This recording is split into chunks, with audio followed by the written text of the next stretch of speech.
Mr. Chairman, delegates, and fellow citizens, I am honored by the support of this convention for Vice President of the United States.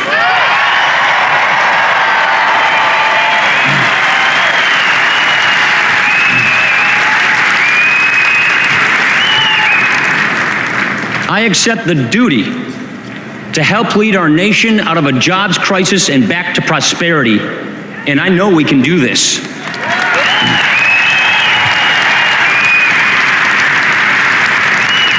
I accept the calling of my generation to give our children the America that was given to us, with opportunity for the young and security for the old. And I know that we are ready. Our nominee is sure ready. His whole life prepared him for this moment, to meet serious challenges in a serious way, without excuses and idle words. After 4 years of getting the runaround, America needs a turnaround, and the man for the job is Governor Mitt Romney.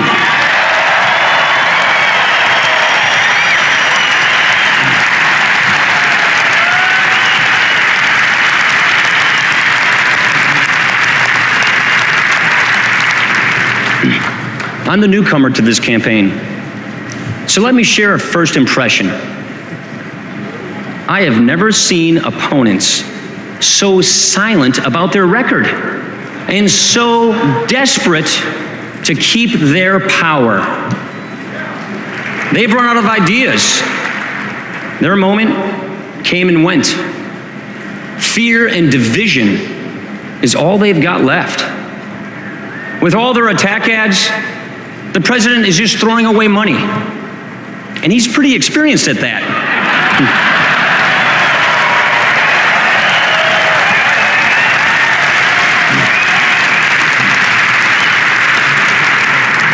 You see, some people can't be dragged down by the usual cheap tactics because their character, ability, and plain decency are so obvious. And ladies and gentlemen, that is Mitt Romney.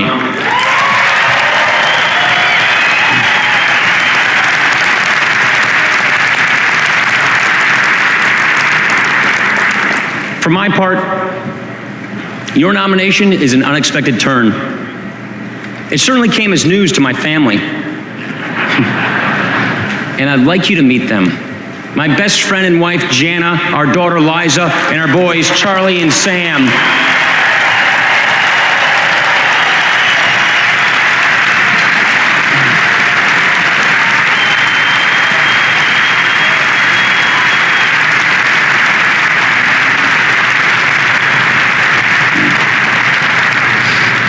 The kids are happy to see their grandma who lives in Florida. There she is, my mom, Betty.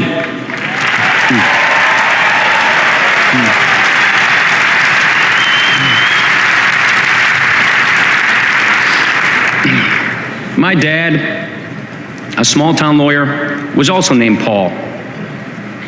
Until we lost him when I was 16, he was a gentle presence in my life.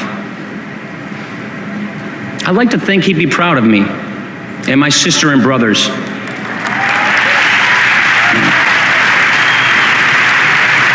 You know what? I'm sure proud of him and where I come from, Janesville, Wisconsin.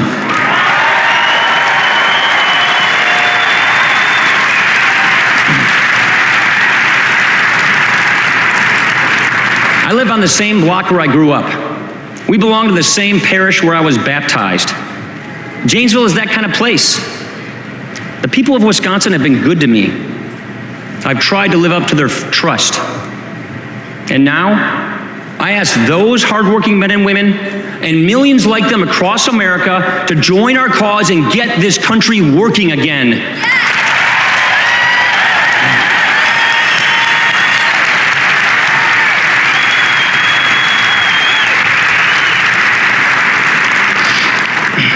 When Governor Romney asked me to join the ticket, I said, let's get this done. And that is exactly what we are going to do.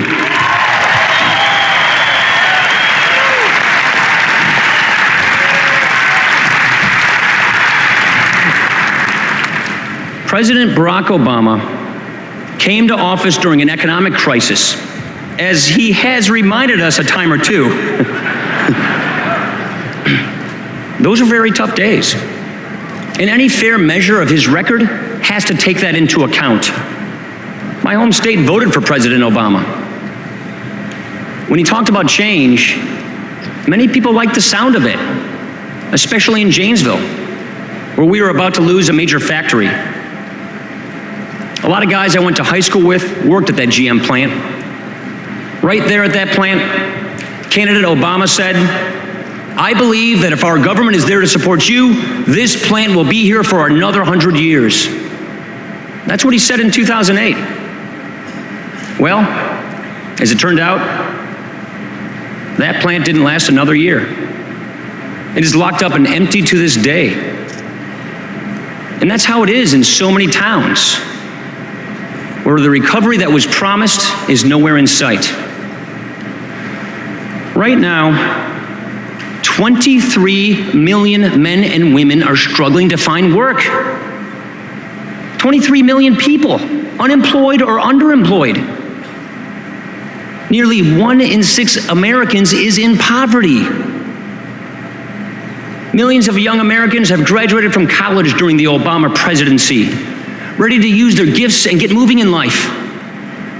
Half of them can't find the work they studied for or any work at all. So here's the question. Without a change in leadership, why would the next 4 years be any different from the last 4 years?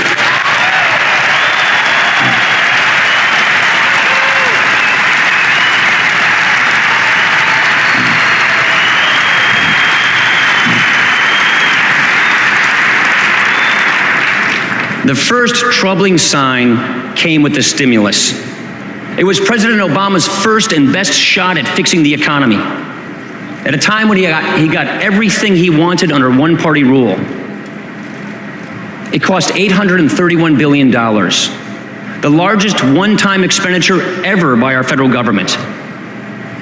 It went to companies like Solyndra, with their gold-plated connections, subsidized jobs, and make-believe markets. The stimulus was a case of political patronage, corporate welfare, and cronyism at their worst.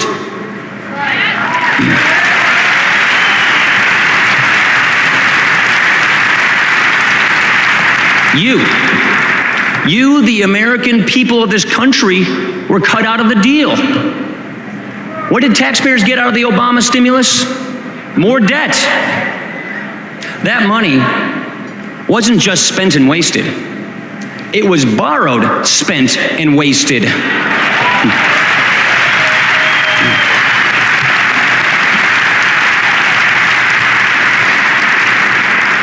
Maybe the greatest waste of all was time. Here we were, faced with a massive job crisis, so deep that if everyone out of work stood in single file, that unemployment line would stretch the length of the entire American continent. You would think that any president, whatever his party, would make job creation and nothing else his first order of economic business. But this president didn't do that. Instead, we got a long, divisive, all or nothing attempt to put the federal government in charge of health care.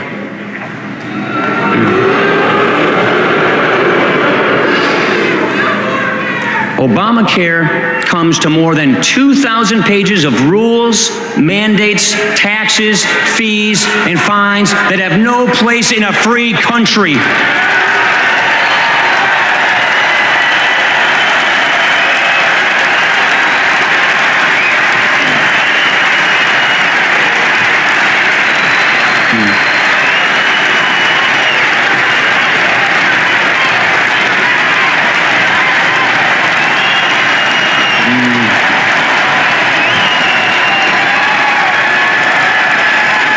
That's right.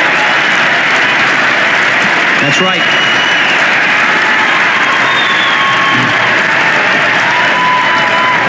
You know what? The president has declared that the debate over government-controlled health care is over. That will come as news to the millions of Americans who will elect Mitt Romney so we can repeal Obamacare.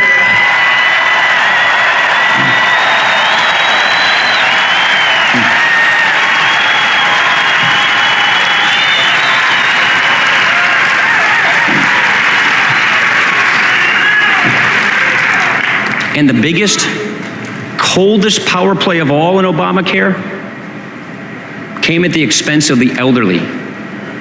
You see, even with all the hidden taxes to pay for the healthcare takeover, even with the new law and new taxes on nearly 1 million small businesses, the planners in Washington still didn't have enough money. They needed more. They needed hundreds of billions more. So they just took it all away from Medicare. $716 billion funneled out of Medicare by President Obama. An obligation we have to our parents and grandparents is being sacrificed, all to pay for a new entitlement we didn't even ask for.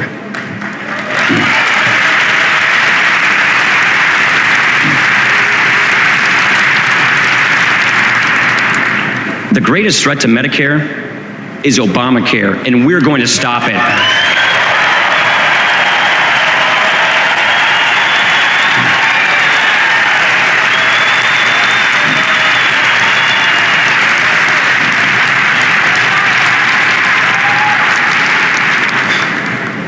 In Congress, when they take out the heavy books and the wall charts about Medicare, my thoughts go back to a house on Garfield Street in Janesville. My wonderful grandma, Janet, had Alzheimer's, and she moved in with Mom and me. Though she felt lost at times, we did all the little things that made her feel loved. We had help from Medicare, and it was there, just like it's there for my mom today. Medicare is a promise, and we will honor it. A Romney-Ryan administration will protect and strengthen Medicare for my mom's generation, for my generation, and for my kids and yours.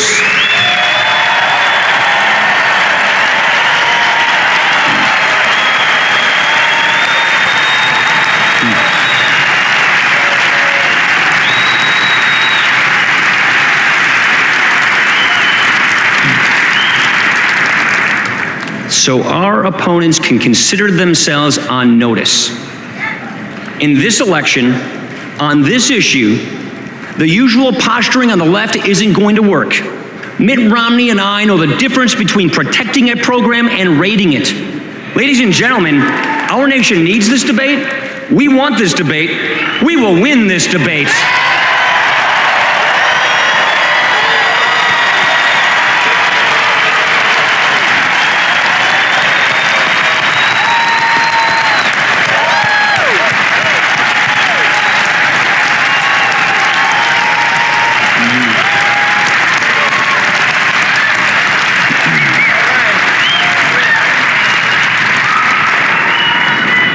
Obamacare, as much as anything else, explains why a presidency that began with such anticipation now comes to such a disappointing close. It began with a financial crisis. It ends with a job crisis. It began with a housing crisis they alone didn't cause. It ends with a housing crisis they didn't correct.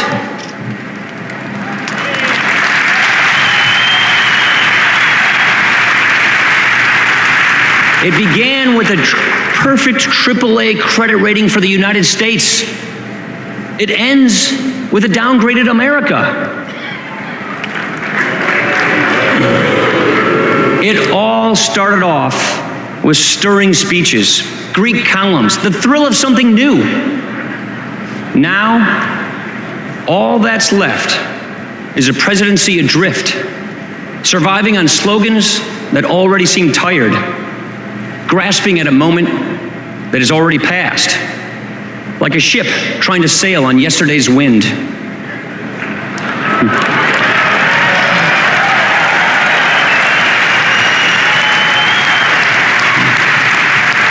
You know, President Obama was asked not long ago to reflect on any mistakes he might have made. He said, well, I haven't communicated enough. He said his job is to, quote, tell a story to the American people. As if that's the whole problem here? He needs to talk more, and we need to be better listeners? Ladies and gentlemen, these past 4 years, we have suffered no shortage of words in the White House. What is missing is leadership in the White House.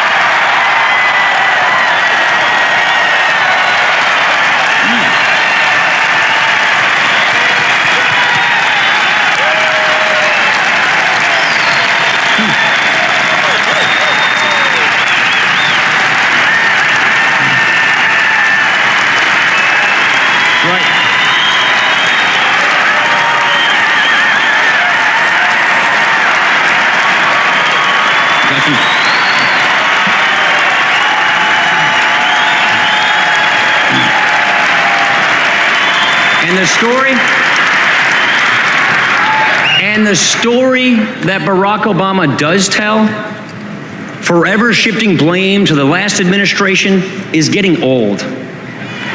The man assumed office almost 4 years ago. Isn't it about time he assumed responsibility?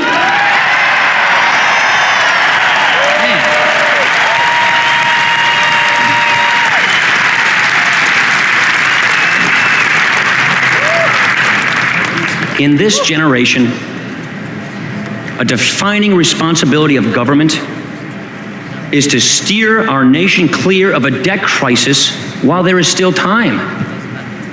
Back in 2008, candidate Obama called a $10 trillion national debt unpatriotic. Serious talk from what looked like a serious reformer. Yet by his own decisions, President Obama has added more debt than any other president before him, and more than all the troubled governments of Europe combined. One president, one term, $5 trillion in new debt.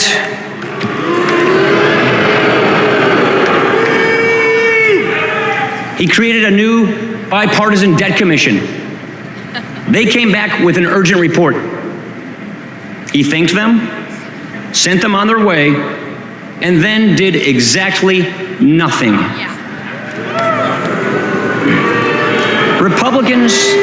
Republicans stepped up with good faith reforms and solutions equal to the problems. How did the president respond? By doing nothing. Nothing except to dodge and demagogue the issue. So here we are, $16 trillion in debt, and still he does nothing. In Europe, massive debts have put entire governments at risk of collapse, and still he does nothing.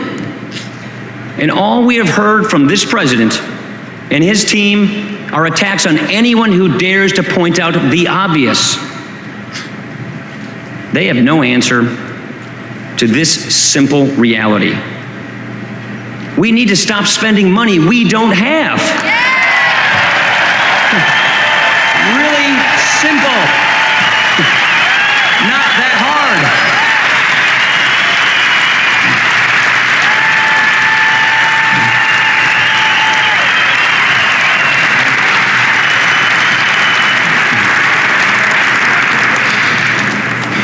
My dad used to say to me,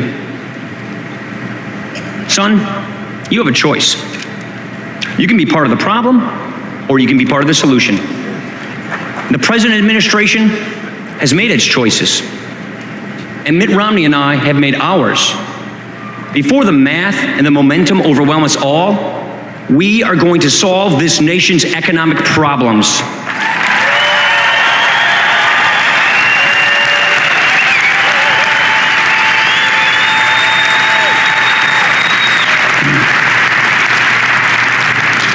And I'm going to level with you. We don't have that much time. But if we are serious and smart and we lead, we can do this. After 4 years of government trying to divide up the wealth, we will get America creating wealth again. With tax fairness and regulatory reform, We'll put government back on the side of men and women who create jobs and the men and women who need jobs. My mom started a small business, and I've seen what it takes. Mom was 50 when my dad died. She got on a bus every weekday for years and rode 40 miles each morning to Madison. She earned a new degree and learned new skills to start her small business. It wasn't just a new livelihood. It was a new life. And it transformed my mom from a widow in grief to a small businesswoman whose happiness wasn't just in the past. Her work gave her hope. It made our family proud. And to this day, my mom is my role model.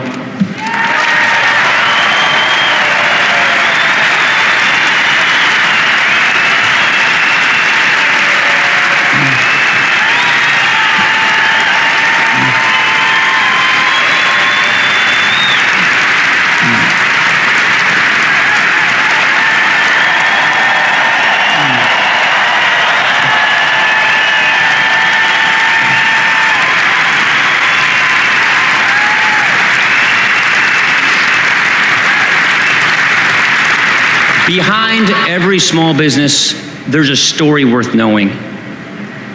All the corner shops in our towns and cities, the restaurants, cleaners, gyms, hair salons, hardware stores, these didn't come out of nowhere. A lot of heart goes into each one. And if small business people say they made it on their own, all they're saying is that nobody else worked 7 days a week in their place. Nobody showed up in their place to open the door at 5 in the morning. Nobody did their thinking and worrying and sweating for them. After all that work and in a bad economy, it sure doesn't help to hear from their president that government gets the credit. What they deserve to hear is the truth. Yes, you did build that.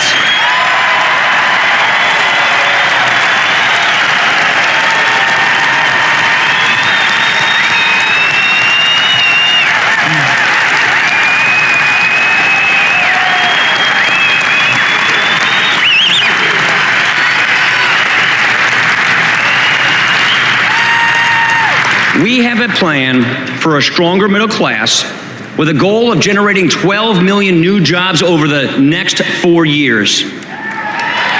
In a clean break from the Obama years, and frankly, from the years before this president, we will keep federal spending at 20% of GDP or less because that is enough.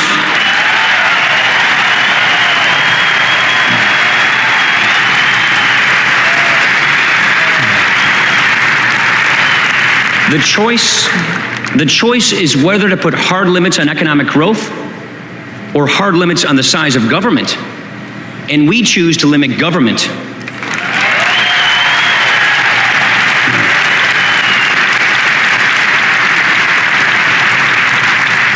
I learned a good deal about economics and about America from the author of the Reagan tax reforms, the great Jack Kemp.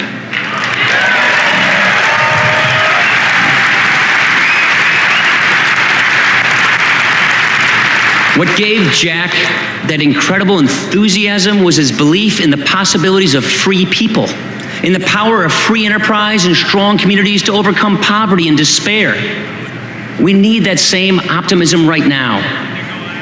And in our dealings with other nations, a Romney-Ryan administration will speak with confidence and clarity.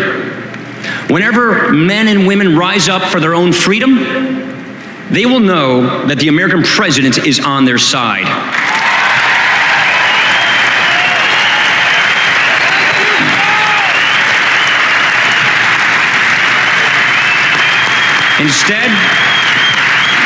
Instead of managing American decline, leaving allies to doubt us and adversaries to test us, we will act in the conviction that the United States is still the greatest force for peace and liberty that this world has ever known.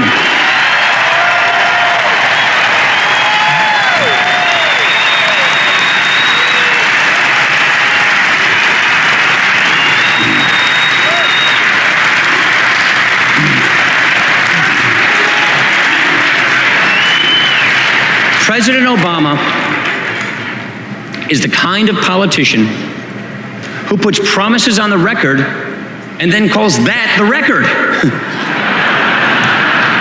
But we are 4 years into this presidency. The issue is not the economy that Barack Obama inherited, not the economy that he envisions, but this economy that we are living.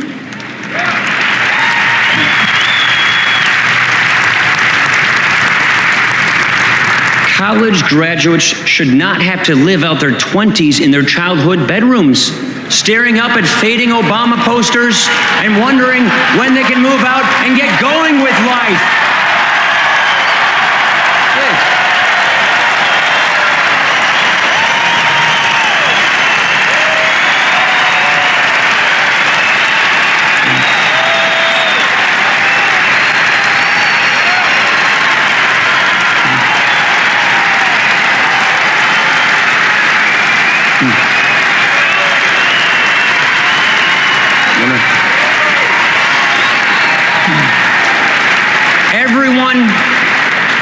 Everyone who feels stuck in the Obama economy is right to focus on the here and now. And I hope you understand this too. If you're feeling left out or passed by, you have not failed. Your leaders have failed you. None of us should have to settle for the best this administration offers. A dull, adventureless journey from one entitlement to the next, a government-planned life, a country where everything is free but us. Listen to the way we're already spoken to.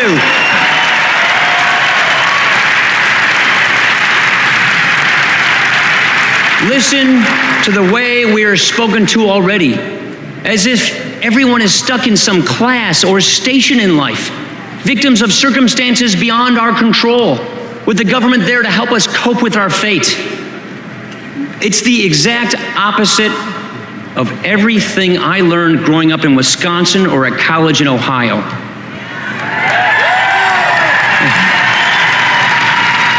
Now, when I was waiting tables, washing dishes, or mowing lawns for money, I never thought of myself as stuck in some station in life. I was on my own path, my own journey, an American journey, where I could think for myself, decide for myself, define happiness for myself. That's what we do in this country. That's the American dream. That's freedom, and I'll take it any day over the supervision and sanctimony of the central planners.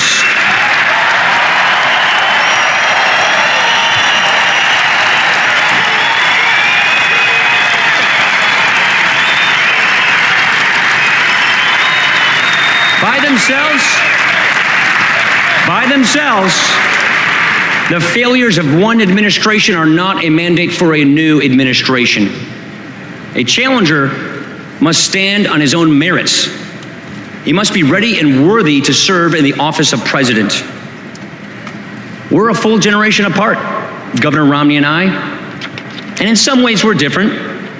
There are the songs on his iPod, which I've heard on the campaign bus, and I've heard it on many hotel elevators.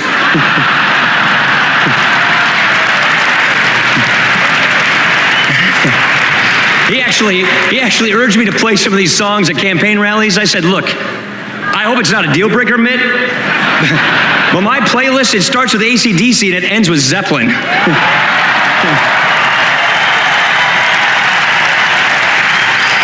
Look,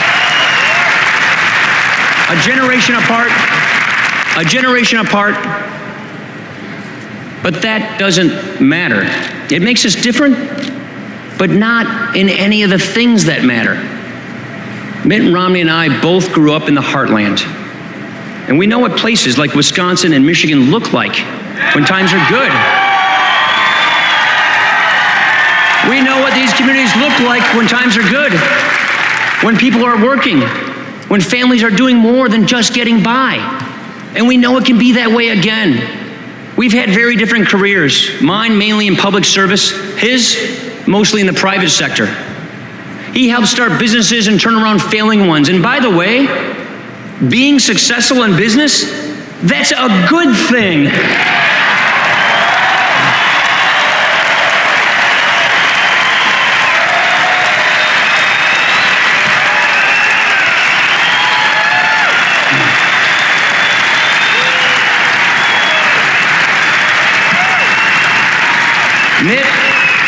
Nit has not only succeeded, but he succeeded where others could not.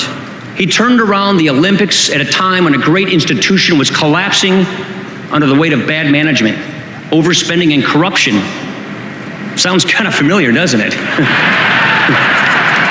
He was the Republican governor of a state where almost 9 in 10 legislators are Democrats, and yet he balanced the budget without raising taxes.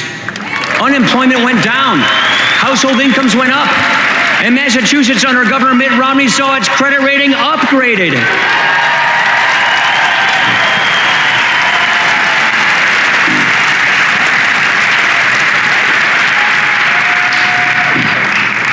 Mitt and I also go to different churches, but in any church, the best kind of preaching is done by example. And I've been watching that example.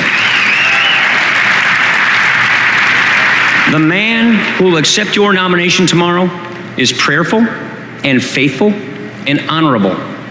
Not only a defender of marriage, he offers an example of marriage at its best.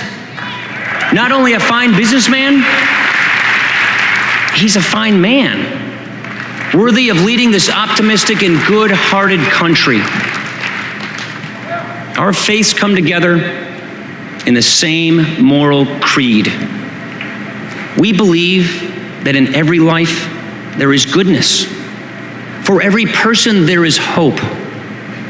Each one of us was made for a reason, bearing the image and likeness of the Lord of life.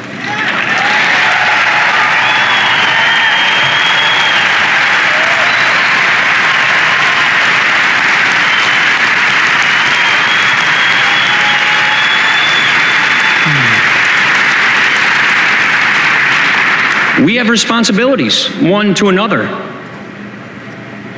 We do not each face the world alone. And the greatest of all responsibilities is that of the strong to protect the weak. The truest measure of any society is how it treats those who cannot defend or care for themselves.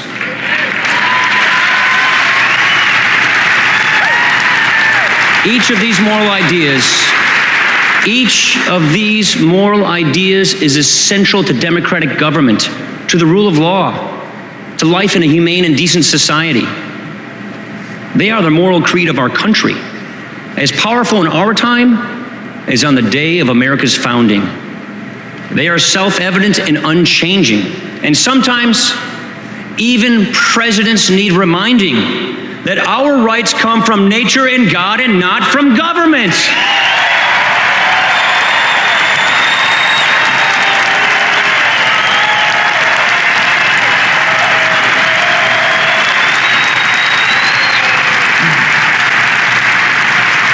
The founding generation secured those rights for us, and in every generation since, the best among us have defended our freedoms. They are protecting us right now.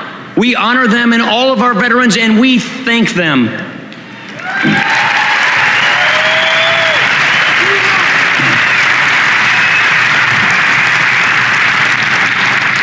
The right that makes all the difference now is the right to choose our own leaders. And you are entitled to the clearest possible choice, because the time for choosing is drawing near. So here is our pledge. We will not duck the tough issues, we will lead. We will not spend the next 4 years blaming others, we will take responsibility. We will not try to replace our founding principles, we will reapply our founding principles. The work ahead will be hard. These times demand the best of all of us, but we can do this. We can do this. Together, we can do this. We can get this country working again. We can get this economy growing again. We can make the safety net safe again. We can do this. Whatever your political party, let's come together for the sake of our country. Join Mitt Romney and me. Let's give this effort everything we have. Let's see this thing all the way through. Let's get this done. Thank you, and God bless you all.